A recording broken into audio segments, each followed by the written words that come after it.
I want to talk to you today about how closed doors can't stop you. We've all had times where something didn't work out. We didn't get the promotion, the loan didn't go through, a relationship didn't make it. We did our best, we prayed, we believed, but the door didn't open. You may feel like you're behind a closed door. In your health, you can't seem to get well. In your career, you're working hard but not getting ahead. In a relationship, things keep falling through. Stay encouraged. Those closed doors are not permanent. The enemy doesn't control your doors.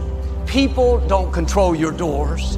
Fear, addiction, depression don't control your doors. Now, I believe you're about to see some doors that have been closed for a long time suddenly open. You can't explain it. You didn't see it coming, but suddenly your health improves. Suddenly you meet the right person. Suddenly your career takes off. What happened? The doorkeeper stepped in. Get ready for some open doors. Get ready to write a new chapter for your life. Get ready to live a life that will outlive you. Get ready to rob the cemetery of your gifts and talents and abilities. Get ready to be in a fight mode. Life is a fight for territory. And once you stop fighting for what you want, what you don't want will automatically take over. Stuff's going to happen to you. Things are coming after you right now. Tragedies, hard times, sickness, pain, all kinds of things are coming after you right now, including blessings, including opportunities.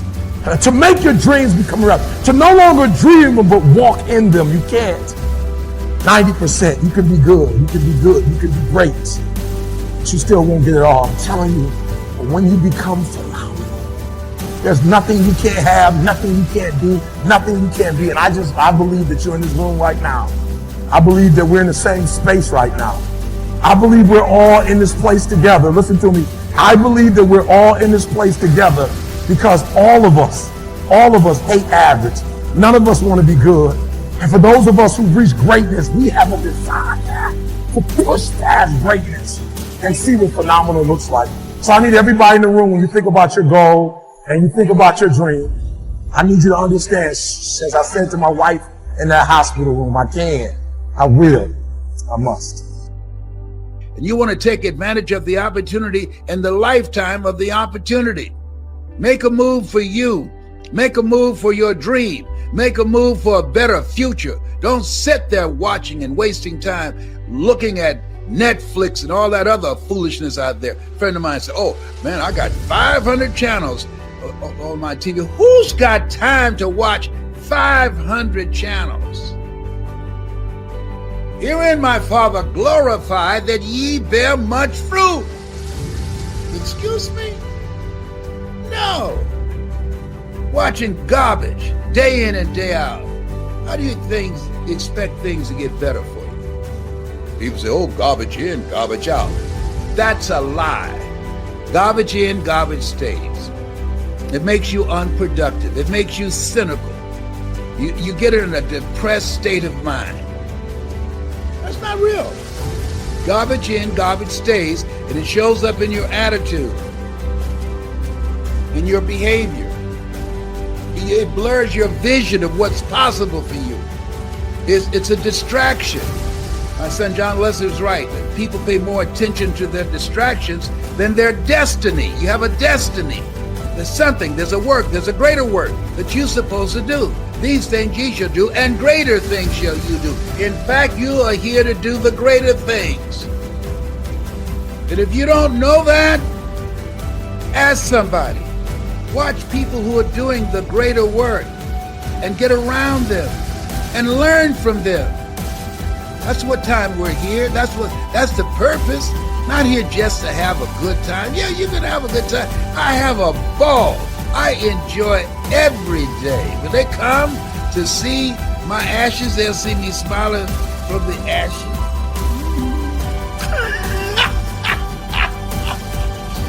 And I used to say something like, I sure hope things will change for the better. Then here's what I found out. They're not going to change. Somebody says, well then, how will my life ever change? Answer, when you change. When you change, when you get better, it'll get better. If you change, it'll all change. Don't put it on someone else.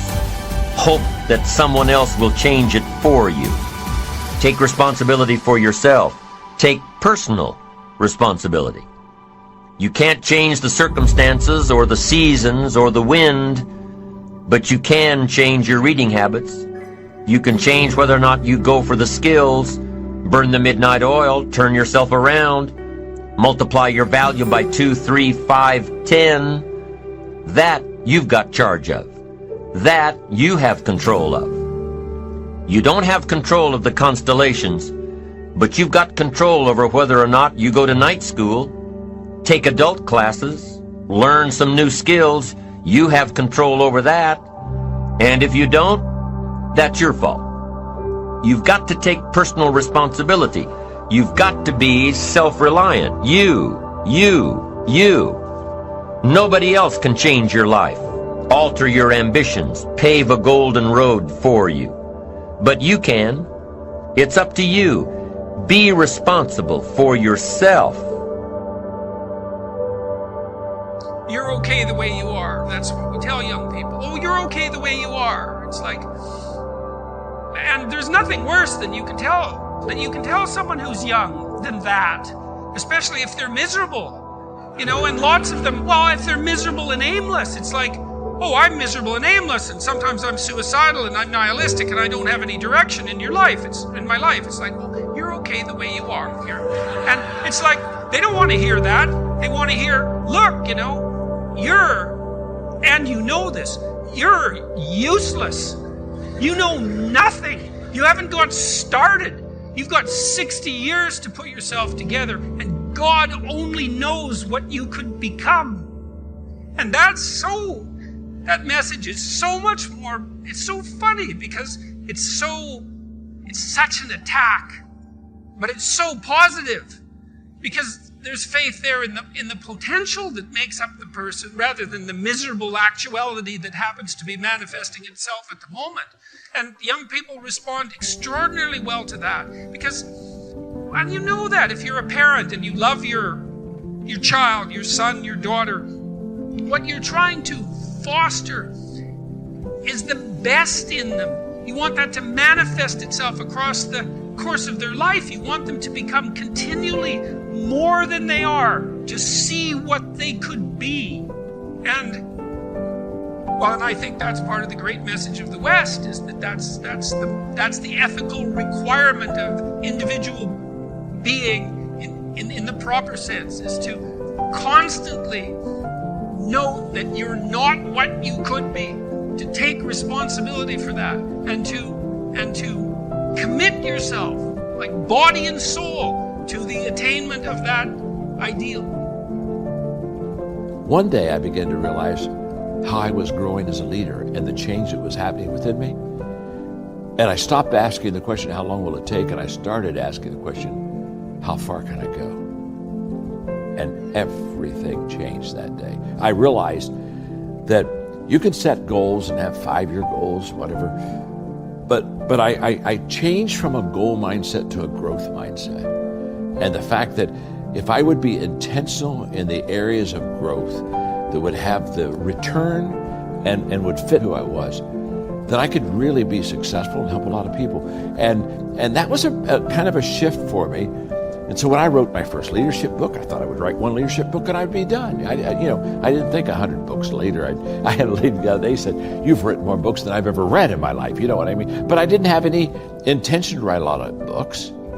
But growth allows you to continue to expand yourself and your world until there's just, so much more that you know and so much more that you want to share. So, my journey has been really one of understanding that if I every day intentionally grow, the question is just how far can I go? And I don't know that answer. I'm still growing. I'm still moving towards that finish line.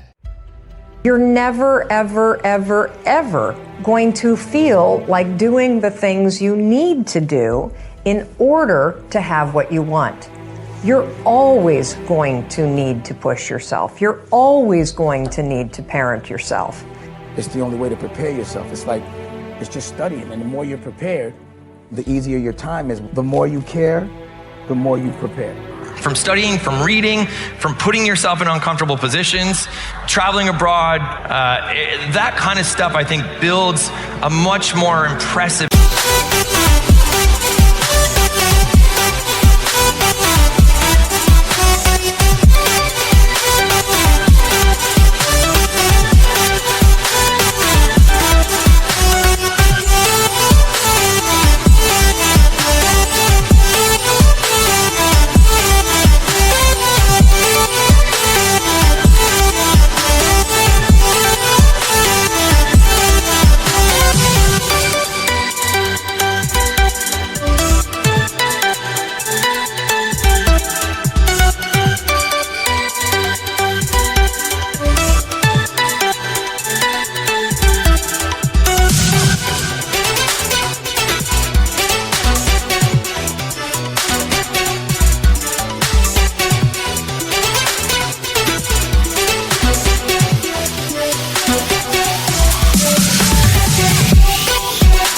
character. We haven't done the things that we know are important for us and for our goals. And so that stops now.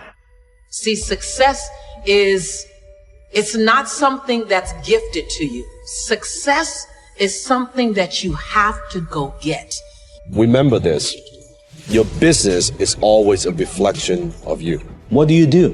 Where do you go from here?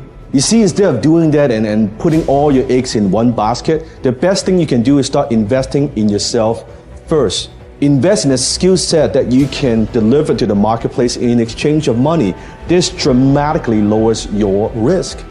Get enough reasons, you can get a big enough why, you can figure out how to do about anything. But you gotta have purpose, because purpose provides drive. Now, if you know what you want and you know why, you're light years ahead of most of the population, but you gotta go the step that most people seem to avoid.